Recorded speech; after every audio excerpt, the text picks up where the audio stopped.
దీనికి తెర పడాలి అని అంటే ఏదైతే నువ్వు విత్తినావో అది ఎలా పండుతుంది అనేది నీకు తెలిస్తేనే ఇంకొకసారి నువ్వు ఆ విత్తనం విత్తడానికి నువ్వు భయపడే పరిస్థితిలోకి నువ్వు వచ్చినప్పుడే ఇది జరుగుతుంది. కాబట్టి ఈసారి మాత్రం ఖచ్చితంగా మెసేజ్ ఖచ్చితంగా పోతుంది. ఎవడెవడైతే అధికారి, ఎవడెవడైతే వైఎస్ఆర్సీపీ కార్యకర్తను ఎవడెవడైతే ఇబ్బంది పెట్టాడో వాళ్ళందరినీ కూడా చూస్తూ ఊరుకోము. చట్టం మీద దోషులుగా నిలబెడతాము.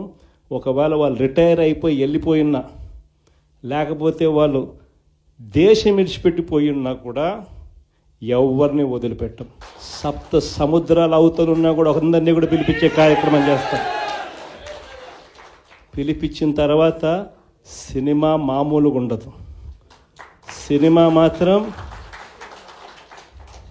అదో లెవెల్లో ఉంటుంది. సినిమా మాత్రం